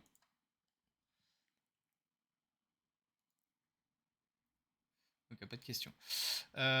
Donc on va revenir sur le prix avant. Donc moi j'ai commencé, je crois, par là avec... ouais, je sais plus, oui, ouais, enfin bon, je crois que j'ai dû commencer par là, avec un Ethereum. Voilà. Et, ou peut-être ici, parce que j'ai pris ce premier mouvement. Voilà. Et en réalité, je me suis vraiment pas emmerdé. J'ai juste pris mes Fibonacci. Voilà, tout simplement. Alors, il faut que je repasse en 15 minutes pour mieux voir. J'ai quasiment que tradé avec Fibonacci et un petit peu avec tout simplement le ponytail pour savoir quand il fallait sortir. Parce qu'il y a des moments où faut se méfier et c'est avec du coup le ponytail qu'on peut assez facilement. Donc j'ai dû commencer par là. 10 novembre, non, c'est plus tard. J'ai dû commencer là. Décembre, voilà. J'ai commencé par là. Donc tout simplement, à chaque fois, je traçais mes fibos comme ça et je me faisais mes niveaux. Et moi, mon but, c'était assez bête, hein. C'était d'acheter en bas et de revendre en haut. Alors dit comme ça, ouais, ok. Mais j'achetais en bas de mon fibo ou dans les zones basses et je revendais quasi systématiquement dans la zone haute, ici. Voilà. Donc j'ai mon niveau qui est derrière, qui est le Fibo long terme, donc que je vois derrière. Donc là, c'est les niveaux qui sont long terme, donc c'est des niveaux extrêmement importants à long terme. Et là, je jouais sur mes niveaux plus court terme. Donc là, par exemple, voilà, je trace ce Fibo là. Bon, celui-là était un peu tricky parce que je pense que normalement on devrait le placer là, mais du coup, il est peut-être moins logique que celui-là. Enfin bon, bref. Donc voilà, des fois c'est discrétionnaire et je peux me tromper et des fois ça marche plus ou moins bien. Mais j'ai dû commencer voilà ici, revendre là. Et là, voilà, qu'est-ce qui s'est passé? Ici, là, hop, acheteur de top. Voilà. Donc là, eux, c'est des gens qui sont en sueur. Ils ont acheté le top. Mais ça, on le sait pas encore quand on est ici. Mais sauf que voilà, moi, mon Fibo, il me disait de vendre là. Donc si mon Fibo me dit de vendre là, bah c'est pas compliqué, bah je vends là. Voilà, c'est tout. J'ai vendu là. Et là, qu'est-ce qu'on voit derrière qui se dessine? On voit que là, on va casser du coup ce creux-là. Donc creux qui faisait une tendance haussière là. Mais il casse pas non plus ce creux-là. Mais bon, voilà. Là, on vient casser ce creux. Bon, ok, là, ça se passe pas très bien. Donc qu'est-ce qu'on va voir après? On va avoir ici pullback ici. Alors là, on le voit pas forcément très très bien, mais en fait, c'est sur cette zone-là. Donc cette zone-là, c'est celle que je vous ai dit tout à l'heure. Là, c'est vraiment le top du top de ceux qui ont acheté le top, c'est là en fait. De là jusque là.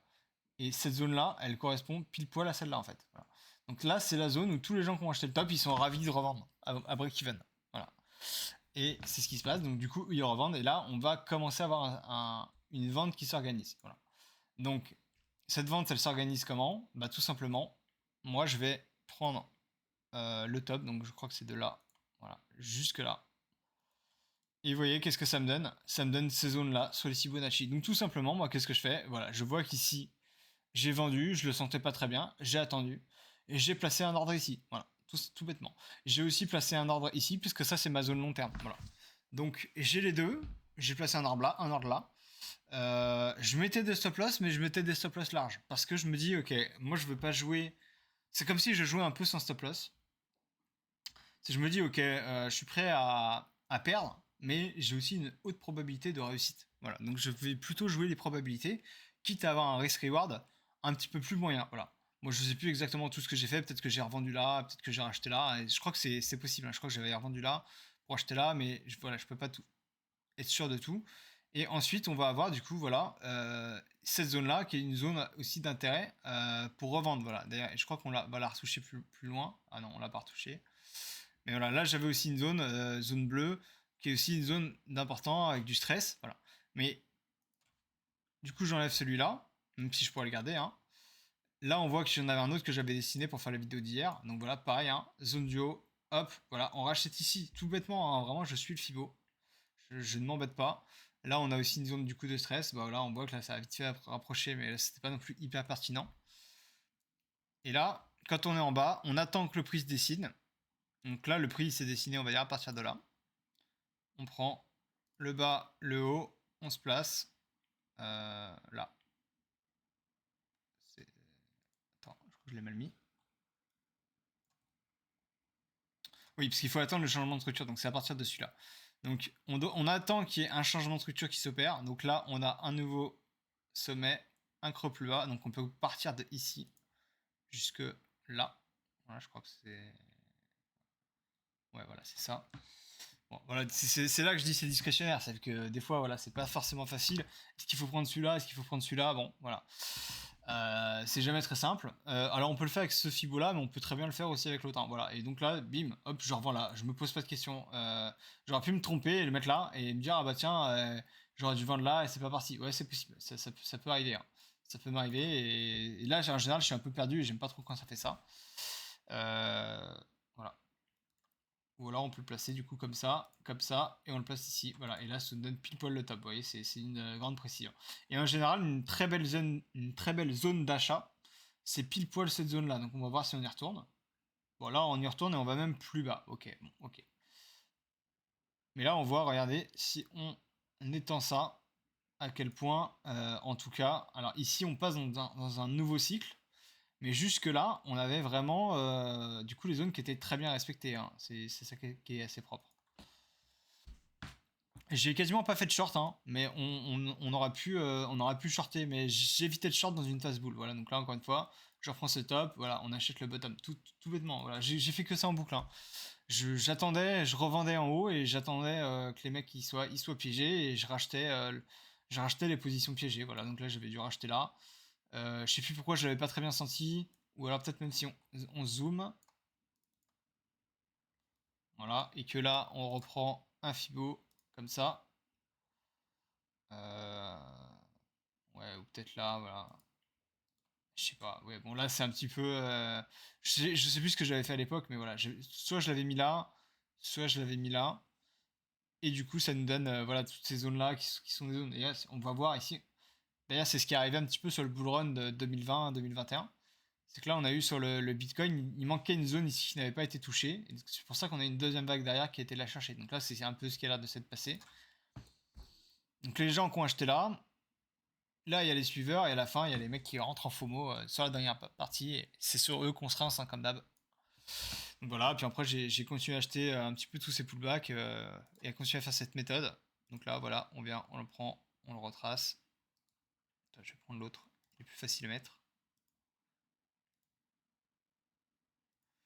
Voilà. Et là, on va plus loin. Qu'est-ce qu'on a? Hop, on a cette zone-là. Bah voilà, ici j'avais dû vendre, c'est sûr. Et là, on a eu le pullback. Alors moi, j'aime bien quand il arrive vraiment ici en bas. Mais des fois, il arrive un petit peu plus haut, hein. C'est du chaos, hein, on peut jamais savoir. Donc là, voilà, on avait une zone ici de vente là. Donc j'avais dû vendre un petit peu là. Mais surtout, j'imagine que c'était celui-là que j'avais à l'œil. Et là, qu'est-ce qu'on a là? Boum! Malheureusement, j'étais un petit peu en déni ici, je l'ai pas vendu. Je me rappelle que je l'ai vendu là. Bon, voilà, c'est pas dramatique. Mais j'ai quand même perdu ça. Voilà. Mais j'aurais pu très bien le vendre ici parce que ma méthode amène littéralement à vendre ici. Voilà, tout simplement. En plus, qu'est-ce qu'on a là? Ici, on a une cassure du niveau vert ici qui est un niveau extrêmement important derrière. Et sauf que là, on le casse, on réintègre pullback dessus. Ah bah là, c'est extrêmement baissier. Voilà. Donc j'avais vendu là. Et ensuite, qu'est-ce qu'on fait? Et là, c'est un petit peu tricky, c'est qu'en général, pour montrer quand on a des zones de douleur, je prends le bas et le haut ici, et ça nous donne des zones comme ça. Mais là, c'est ce niveau-là qui nous intéresse. Sauf que là, ce niveau-là, il faut le prendre à l'envers. En fait, il faut prendre comme ça, du bas, donc de la droite vers la gauche. Voilà. Et là, ça nous donne le plus bas encore. Et si on élargit, donc là, c'était vers le nouvel an. Hop, voilà, il fallait tout simplement acheter à ce plus bas, donc il fallait évidemment ne pas avoir un stop loss trop court parce que sinon, encore une fois, on se faisait avoir. Donc moi, mon stop loss, si vraiment je dois mettre un stop loss en mode je mets un stop loss, je vais prendre au moins un niveau de Fibo d'écart. Alors pas le dernier parce qu'il est un peu juste, je vais prendre au moins un niveau là, voilà. Et d'une manière générale, donc là c'est pas le cas, mais le TP intermédiaire, alors on peut en prendre un petit TP sur la première zone, mais vraiment petit parce que c'est pas toujours celui qu'on va chercher, mais il a quand même une haute probabilité de réussite. C'est plutôt la deuxième zone. La deuxième zone, c'est assez fréquent qu'on y va juste pour faire un petit range en fait. Voilà, on va le voir ici, c'est assez fréquent. Donc là, voilà, tout simplement, j'ai acheté le bas. Donc moi, j'ai quand même revendu un petit peu là, j'ai racheté, j'ai revendu, etc. Mais j'ai quand même essayé de garder la position pour le nouvel an, pour pas être trop derrière les graphes. Voilà. Mais du coup, on a eu ce pump derrière. Et sur ce pump, eh bien, on a eu encore une fois déviation, réintégration. Et si on enlève le Fibo, hop, on voit vraiment qu'on fait pullback dessus. Mais encore, j'y croyais à ce moment-là. Et je crois même que j'ai dû racheter un petit peu par là, vite fait. Et quand on était là, j'ai vu l'open c'est pour ça que j'ai laissé de côté. J'ai fait, bon, ok, on est où le premier de l'an là? C'était là, ici. J'ai vu, bon, ok, là on a vraiment un open interest élevé. Même si là ça n'a pas l'air si élevé que ça. Ça l'est. C'est assez élevé, mais surtout, on va regarder le 2 janvier ce qu'il y a eu dans les taux de financement. Ah, mais non, on est sur Ethereum, pardon. C'est pour ça. Ethereum est drastiquement différent. Moi, c'est Bitcoin qui m'intéresse là. Voilà, c'était ici. Et là, on avait vraiment un open interest de malade mental. Là, on a pris, juste sur cette petite montée là, 1,3, 1,4 milliard. Enfin, c'est vraiment délirant. C'est extrêmement élevé ce qu'on a eu en open interest ici. C'est absolument pas normal. Donc, parce que là, il y avait beaucoup de FOMO, il y avait la news, les ETF, les machins, bon bref. Les faux ETF, c'était là. Hein. Là, je parle vraiment de la news de l'ETF, comme quoi il allait sortir dans 3 jours. Bon, bref. Donc, du coup, il y avait énormément de FOMO, énormément d'euphorie. Et si en plus, on va avoir dans les taux de financement. Alors, je vous ai dit que les taux de financement, c'est indicatif. Mais par contre, il y a une chose qui n'est pas du tout indicatif. C'est quand on est là et qu'on on a 6 sur les fundings. Là, ça veut dire qu'il y a vraiment un FOMO de longue qui est absolument totalement délirant et dégénéré. Parce que ça revient à payer extrêmement cher pour garder une position long. Voilà. Donc c'est ça que les gens qui sont short là, ils se régalent. 0,06, c'est élevé. Voilà. C'est vraiment très élevé. Donc voilà, faut le savoir. Limite, il y a des gens qui peuvent être très rentables. Et d'ailleurs, ça, c'est une stratégie à faire en bull run. Si vous avez beaucoup de cash et que vous n'avez pas envie de le dépenser, de rester comme si vous vouliez rester en euros, eh bien, vous pouvez acheter en spot une grande quantité de Bitcoin, par exemple, et prendre un short sur le Bitcoin. Donc, comme ça, vous êtes à zéro, en fait. Sauf que quand on a des fundings comme ça à 0,06, bah en fait vous êtes payé 0,06% toutes les 8 heures. Euh, bah dans le temps que ça dure. Et en bull run ça peut durer très longtemps quoi. Mais enfin faut se rendre compte c'est super élevé hein, 0,06 x 3 parce qu'il y a 3 fois 8 heures fois 365 ça fait 65% par an. Voilà, en prenant zéro risque. Voilà. Les mecs, en fait, ils sont prêts à payer 65% par an d'intérêt juste pour être long ici, quoi. Et du coup, là, il y a un vrai problème. C'est juste pas possible de payer 65% d'intérêt par an. Non, c'est pas possible. Voilà. Donc, quand il y a un funding aussi élevé, généralement, il y a une punition derrière. Et c'est ce qui s'est passé. Voilà. Et donc, du coup, quand on était là, je me suis dit ici, vraiment juste avant, hein, je me suis dit, ok, là, je sens pas du tout, je coupe tout. Et comme d'hab, hein, j'ai mis publiquement dans le Discord, j'ai vraiment dit, ok, là, je coupe tout, je sens pas du tout. Et j'ai laissé instantanément, avant d'aller dormir, mon ordre ici. Voilà, tout simplement. Pourquoi? Parce que zone de douleur, hop, on prend le haut. Eux, ils sont liquidés là.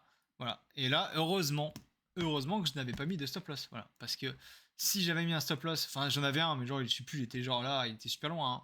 Et j'ai eu un moment où j'ai perdu beaucoup. Hein. Si je prends vraiment à la bougie près, là, ici j'aurais perdu pas mal. Hein. Au moment où j'avais mon compte, là, je devais avoir que 2 Ethereum, ou 2 ou 3. Non, là, j'aurais perdu vraiment beaucoup si j'avais laissé le stop loss. Mais voilà, j'étais prêt à prendre ce risque. Pourquoi? Parce que si je mets un stop loss et que là, j'ai une haute probabilité d'avoir ça. Voilà. Ceci étant, les prochaines fois, je vais quand même améliorer cette technique. C'est-à-dire que, ok, je sais que moi, je dois viser cette zone-là. Mais dans le cas extrêmement rare où on a des fundings hyper élevés et un open interest délirant, je vais me dire la prochaine fois, bon, ok, là, on est dans un cas particulier, c'est-à-dire qu'on a beaucoup d'euphorie et beaucoup de dégénérescence. Peut-être que je peux aller chercher plus bas, donc au minimum là, et voire même plus bas, quoi. Bon, alors malheureusement, j'étais en train de dormir, donc voilà. Quoique 13 heures, non, je dormais pas. Mais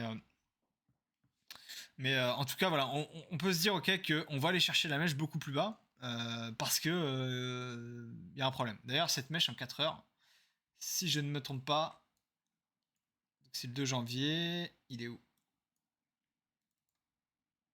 Ah, mais on est sur Ethereum. Je voulais Bitcoin, moi.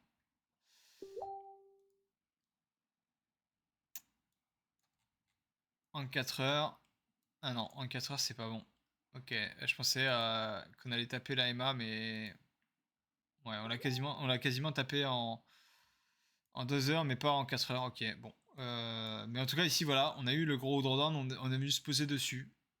Je sais pas, je trouve qu'elle est pas extrêmement pertinente, la 2 heures. En tout cas, la bleue.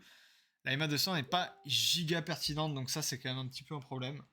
Attendez, je vais couper les sourdines. Voilà.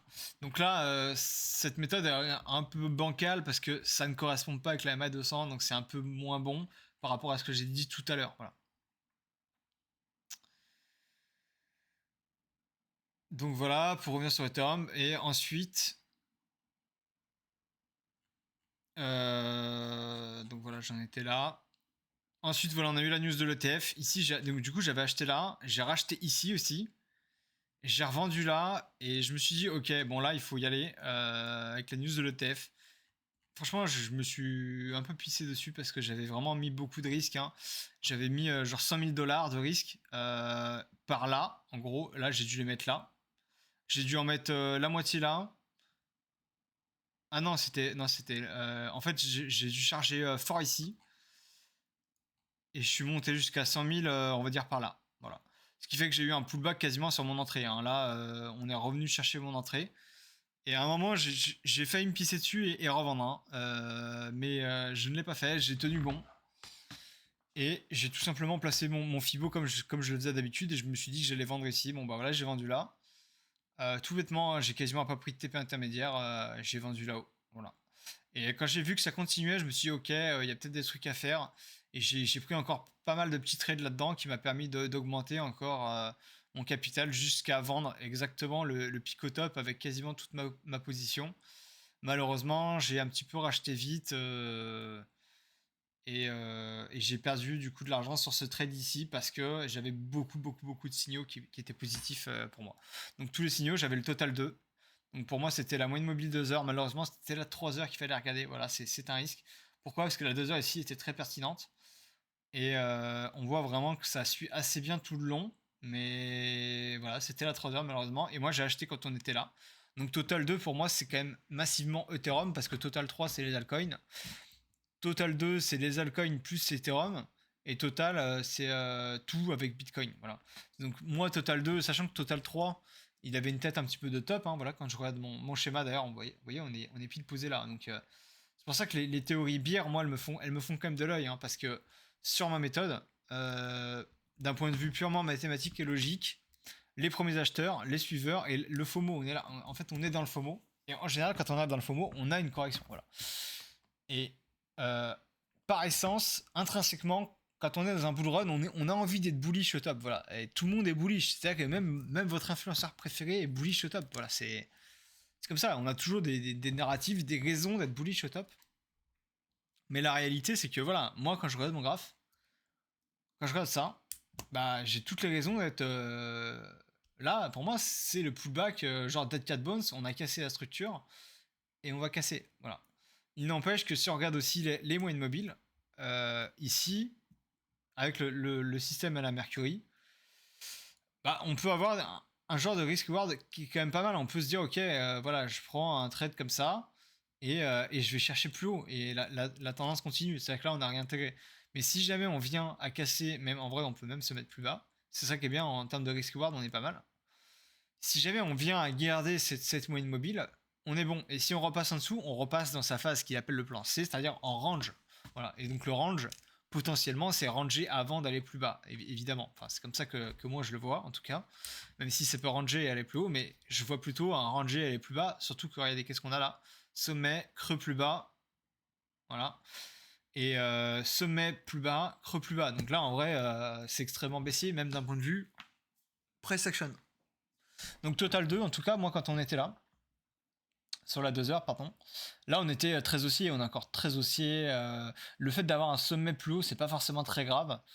Qui est plus bas. C'est pas forcément très grave pour garder la tendance. On peut très bien avoir du coup le sommet plus bas, un pullback qui est supérieur. Tant qu'on a le plus bas qui est supérieur, c'est beaucoup plus important le plus bas que le plus haut dans une tendance haussière. Et donc, on aurait pu avoir une continuation. Et moi, c'est vraiment ça que je visais, c'est d'avoir vraiment cette continuation. Enfin, c'était sur Total 2, pardon. Parce que je monte pas le bon graphe. Voilà. Donc moi j'étais ici et je visais. En plus on avait vraiment ce support qui était là, qui est dessiné depuis le début, hein. C'est mon support que j'ai envie de suivre de près. On était posé un peu en dessous, donc déviation, on réintègre et puis on repart. En plus cette zone elle correspond en termes de capitalisation grosso modo à ce qui va pour Ethereum à 3200. Et en ETHBTC, on était, je sais plus où exactement, mais on devait être par là.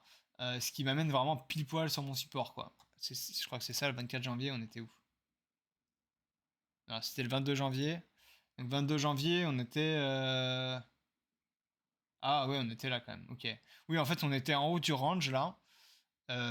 Enfin, on était dans le bas de ce range. Donc en fait, on avait quand même pas mal de raisons de se dire que bah, peut-être que le bas de ce range, eh ben, il va tenir et puis on va continuer. Enfin, bon. Donc voilà, moi c'était pour moi un trade qui se tenait. Malheureusement, voilà, l'erreur que j'ai fait, je pense, c'est vraiment de ne pas avoir vu l'open interest sur Bitcoin parce que vraiment, ça aurait été vraiment un red flag pour moi. Et je l'aurais vu, j'aurais cherché à couper, vraiment. Malheureusement, bah voilà, la fatigue ici m'a joué un peu un tour et c'est dommage. Dans les autres trucs qui m'intéressent, je passe très rapidement dessus. Le JPY, donc c'est tout simplement le yen japonais, hein. Je traite très peu le forex, mais regardez, on reprend la même méthode, hein. Les traders piégés là, qui ont acheté de là jusque là, ils sont ici. Voilà. Ensuite, si je regarde quasiment jamais le RSI, mais on regarde le RSI en monthly. Qu'est-ce qu'on a? On a une énorme divergence en monthly sur le RSI. Je vous dis, ça arrive pas tous les 4 matins, ça. Et en plus, là, on est pile poil, du coup, sur ma zone à moi. Donc ma zone, c'est là. D'ailleurs, on voit les clôtures ici. On s'est arrêté dessus. Bon, là, on a fait une petite déviation. Déviation, divergence, pullback dessus. Moi, j'ai commencé à racheter. Alors moi, j'ai acheté là et j'ai revendu ici. Parce que la première fois, on va souvent faire ce genre de... Ah non, pardon, j'ai pas acheté la vendu. Non, ça c'est un Monty. Je voulais regarder en daily. Voilà. J'ai acheté, on va dire par là, et j'avoue que j'ai revendu par là. Je l'ai vu se retourner en live, et je l'ai mal senti. Par contre, pour la petite blague, c'est c'est assez rigolo. Parce que, en fait, moi j'ai vendu là, j'ai tout vendu ici. Et je voulais racheter, mais j'ai vu que ça avait cassé mon mobile, j'ai pas trop aimé. Donc j'ai pas racheté. Et à un moment, j'ai craqué. Je me suis dit, bon, allez, vas-y, on y va. Ça a cassé le niveau que j'attendais. Et j'ai littéralement acheté ici. Donc ça, c'est pas une blague. J'ai acheté là. Voilà. C'est pour ça que j'aime pas du tout acheter les cassures. Je préfère vraiment, vraiment, vraiment acheter les supports. Mais voilà, ça peut m'arriver de FOMO. Bon, j'ai pas FOMO que beaucoup. J'ai vraiment mis peu en taille de position. Mais ce qui est rigolo, c'est vraiment acheter là, quoi. Je pouvais pas faire plus le top que là, donc c'était rigolo. Donc voilà, je pense que j'ai vraiment fait à peu près le tour. J'ai peut-être été plus long que hier. Je sais pas combien de temps ça fait que j'ai lancé. 21h40. Ouais, ça fait 1h15. Bon, c'est plus long qu'hier. Mais j'ai vraiment fait le tour, je pense. Je sais pas si t'as une ou deux questions. Tu peux même te parler à l'oral hein, si tu veux démuter.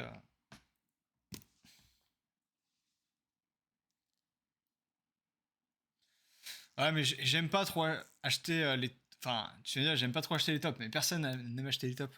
Mais j'aime pas trop acheter les résistances. Voilà, c'est pour ça que là, je suis un peu perturbé quand euh, j'ai raté le support que j'attendais sur Ethereum, par exemple. Là, je suis un peu perdu parce que je me retrouve en fait dans une situation où ça donne envie d'acheter, mais en réalité, j'ai pas envie d'acheter ça. Voilà, limite, je préfère attendre que ça casse le niveau et avoir un pullback là et me dire bon ok là on est maintenant sur un support quoi, alors que là on est sous résistance. C'est pas terrible et je déteste vraiment être dans ce genre de configuration là et malheureusement c'est là où je suis et j'avais beaucoup d'indicateurs qui m'amenaient à ces 2160 et j'ai toujours mes ordres d'Ethereum sur 2160.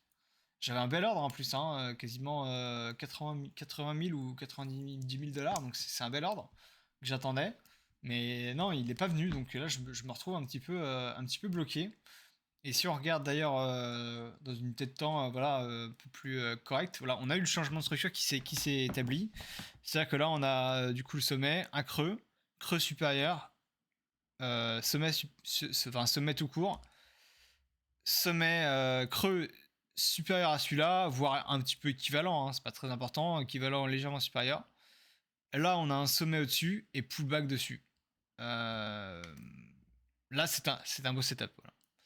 Par contre, si on regarde en 3 heures, là, qu'est-ce qu'on a? On vient juste de toucher à l'instant. Je vous rappelle que c'est la MA ici qui nous sert de support. Et quand on passe de l'autre côté, évidemment, de résistance, regardez où on s'est arrêté. Voilà. Donc là, c'est littéralement la résistance, quoi. Parce que là, c'est le support qui nous a servi depuis octobre, qui nous a fait tout ce bull run. Bah là, on est pile poil en dessous. Donc c'est-à-dire que là, on est vraiment sous, entre guillemets, la résistance majeure. Donc non, je n'achèterai pas ça. À la rigueur, si on corrige et qu'on revient sur les MA 666 en 3 heures, donc en gros vers ce bottom là, peut-être que je serai intéressé. Mais j'ai quand même le sentiment, et de toute façon, quand il y aura le top, on pourra s'amuser du coup à replacer un peu comme on fait là. Voilà, on prend le Fibo, on trouve les acheteurs piégés. On pourra le faire pas en 3 heures parce que ce sera trop grand, mais on pourra le refaire, je sais pas, en 5 minutes. Voilà, imaginons là c'est vraiment le top et ça se retourne maintenant. Voilà, on trace comme ça et hop, ça nous donne cette zone là par exemple. Là. Et là on peut se dire, ah, tiens, bah voilà, maintenant je vais acheter là. Donc là voilà, on est sous la résistance majeure et si on flippe ça et qu'on vient au-dessus des 2400, je pense que franchement c'est pas mal. Mais là ça nous montrera beaucoup de force et on n'y est pas encore. Donc voilà, j'ai pas trop fait les altcoins. J'ai pas grand chose à dire. On peut juste faire un tour sur le dollar. Ça fait longtemps que je l'ai pas checké. Je vous rappelle quand on était ici, hein, j'ai dessiné ça. Quand je dessine quand je fais un dessin, je change jamais le dessin. Voilà. Donc j'ai fait quasiment ce qu'on a fait. J'ai un peu paniqué ici en fait. Parce qu'on a fait une déviation sur la moyenne mobile 666 et c'est rare qu'on fasse une déviation dessus. Hein. Donc je me suis dit, ok, il se passe un truc. Et bon, visiblement, nous, ça nous a pas trop impacté parce qu'en général, le Dixie, c'est l'indice du dollar. Et l'argent, il n'y a pas de création d'argent, en fait. Faut bien se dire un truc, c'est que l'argent, il passe d'un point à un point B, d'une main à une autre ou d'un actif à une autre. Et bon, le dollar et le Dixie, c'est pas lié aux actifs à risque directement. Parce que c'est un mélange de la force du dollar par rapport à d'autres monnaies, donc notamment, je pense à l'euro, le yen, je sais plus lesquels exactement, mais bon, on va dire c'est en grande majorité l'euro, c'est genre 60, je sais plus combien c'est, mais c'est genre 65 ou 68%, enfin un truc comme ça. Donc en fait, le Dixie, c'est quasiment l'inverse de l'euro. Voilà. Et quand on avait cassé du coup ce support, je me suis dit, ah bah tiens, le yen et l'euro ils vont peut-être partir quoi. Et c'est pour ça que quand j'ai vu qu'on a cassé ça et qu'on a réintégré, là j'ai commencé à me dire, ok, là le yen c'est pas bon, il se passe quelque chose, faut vraiment se méfier. Mais d'une manière générale, l'indice dollar est aussi l'inverse des actifs à risque. Donc par actif à risque, j'entends essentiellement tout ce qui est les actions S&P 500, Nasdaq et donc du coup par corrélation un peu indirecte le Bitcoin. Voilà. Et d'ailleurs, on pourrait aussi mettre une corrélation indirecte entre le cours de l'euro et du yen avec le Bitcoin, par exemple. Pourquoi? Parce que en fait, si jamais eh bien, la valeur du dollar baisse, l'euro monte et en général, ça fait monter les actifs à risque. Voilà. Donc c'est pas encore une fois, c'est une pièce à l'échiquier, c'est une corde à l'arc, c'est tout ce que vous voulez là.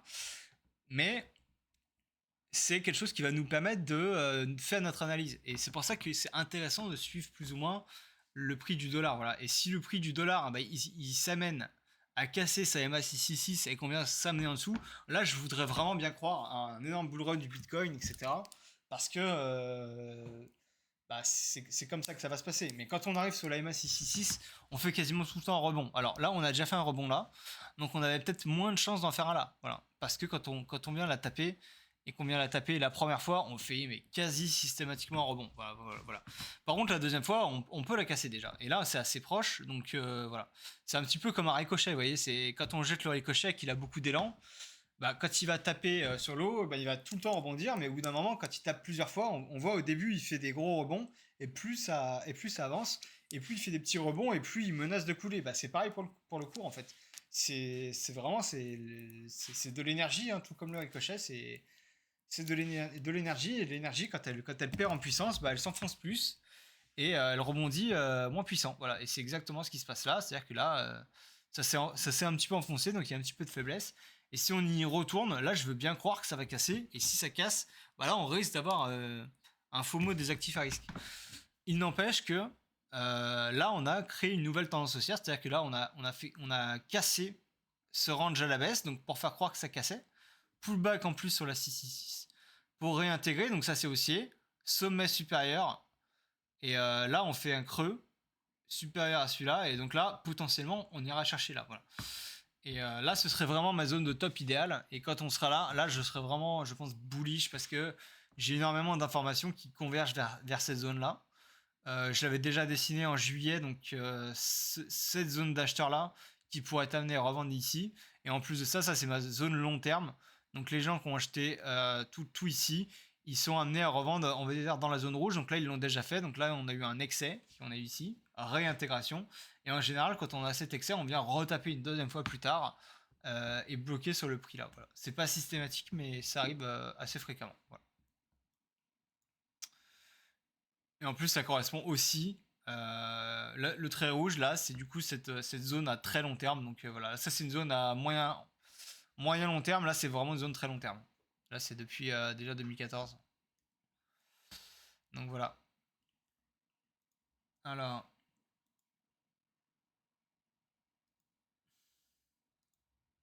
bah, quel est le lien de l'influence tradie sur la finance crypto? Bah, j'ai du mal à répondre à ça parce qu'en réalité, tu sais, moi, je traite juste les cycles. Et enfin, essentiellement les cycles.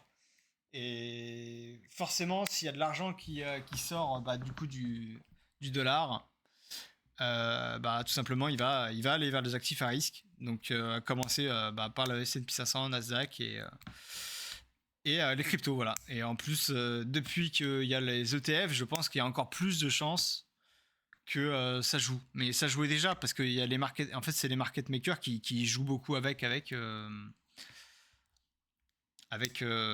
du coup ces indices. En fait, dès que le dollar va monter, ils vont avoir un ordre qui va vendre automatiquement. Enfin bon, bref, c'est un bordel quoi.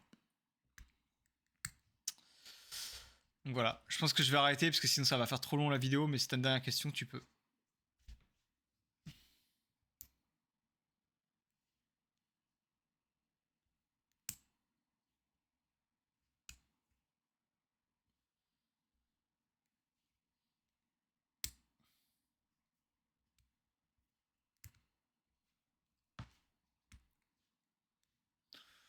Non, franchement, je me sers pas du RSI. Alors, le RSI, voilà, si je m'en sers une ou deux fois, tu vois, genre, je m'en suis servi par exemple sur le JPY. Pourquoi? Parce que là, il a été, tu vois, une divergence en monthly. Alors, la divergence, tu la prends que si tu es dans une zone extrême, donc plus bas que cette zone-là, et que vraiment c'est sur une grande unité de temps avec assez peu de bougies, voilà. Tu vois, si on se mettait en weekly, ce serait pas bon parce qu'il y a trop de bougies. Là, il faut RSI 14, ça veut dire que ça marche sur 14 bougies, donc 1, 2, 3, 4, 5, enfin voilà, il faut qu'il y en ait 14. Donc là, il est valable, tu vois, parce que c'est vraiment sur une courte période de temps, là, c'est assez fiable. Mais hormis ça, et franchement, je regarde quasiment jamais. Pourquoi? Parce que moi, je m'en fous déjà, parce que le RSI, c'est un truc qui est tradé par tout le monde. Et par essence, ce qui est tradé par tout le monde, en général, ça marche pas trop, tu vois. C'est pour ça que moi, j'aime bien les Fibo. Et ma façon de faire les Fibo, c'est que personne fait comme moi, en fait. Genre, personne n'est capable de comprendre ça. C'est trop complexe pour la majorité des gens et ils savent pas s'en servir, en fait. Moi, mes Fibo, personne ne les place comme ça et ça me va très bien. Parce que le jour où tout le monde les placera comme ça, j'avoue que ce sera peut-être un peu gênant. Mais je pense que c'est pas prêt d'arriver parce que c'est trop complexe pour la majorité des gens. La EMA 666, personne n'utilise ça. C'est pour ça aussi que ça marche. C'est parce que personne s'en sert. Enfin, bon, je pense qu'évidemment, si ça fonctionne aussi bien, c'est parce que il y a certaines catégories de personnes qui doivent s'amuser avec leurs chiffres favoris. Mais hormis ça, voilà, j'adore les indicateurs un petit peu cachés, les trucs comme ça, parce que tant qu'ils sont pertinents, hein, mais ils ont un sens en fait. Voilà. Donc non, je n'utilise pas le RSI. Il n'empêche que si tu dois t'en servir, vaut mieux t'en servir à plutôt long terme. Hein. C'est-à-dire que utiliser euh, utiliser le RSI genre sur du 5 minutes, ça ne sert strictement à rien. Voilà. Tu peux t'en servir sur du 4 heures, sur du daily, sur du weekly. C'est pas si mal. D'ailleurs, si tu regardes. Alors, vraiment, je ne traite pas du tout avec le RSI, donc je vais peut-être dire des conneries, mais si tu regardes le RSI en weekly, je crois que ça te donne des trucs assez intéressants, hein, tu vois. Alors, attends, le RSI, c'est le bleu, je crois. Non, c'est le rouge, pardon. Voilà, donc, on dézoome pour mieux voir, mais.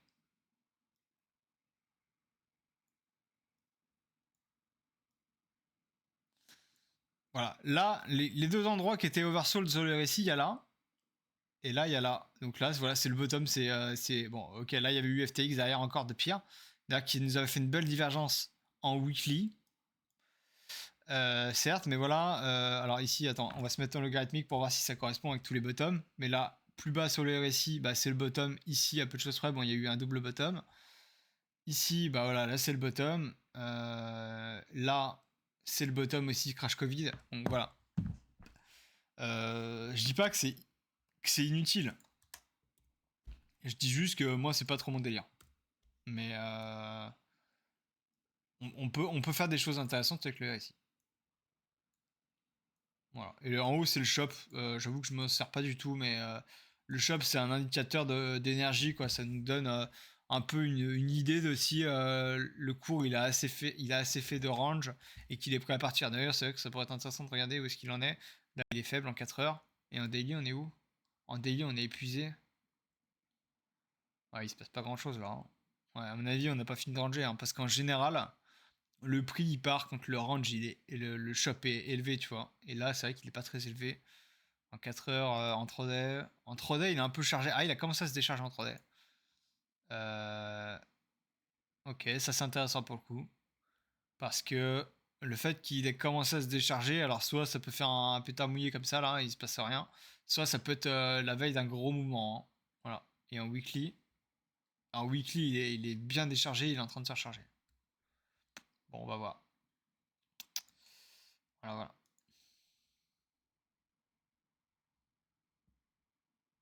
Bon, je vais couper l'enregistrement parce que voilà. Donc, n'hésitez pas à rejoindre le Discord, ceux qui sont venus jusqu'ici. Je vais le mettre en description sur YouTube. Et venez voir, je poste beaucoup d'analyses tous les jours et j'explique. Et je vais commencer à faire des vidéos d'explication, des tutos un peu plus clairs. Voilà, donc là, je mets plein de trucs au fur et à mesure. Alors oui, c'est très axé Fibo et un peu moins mobile. Et beaucoup open test. Mais voilà, c'est comme ça. Voilà, voilà.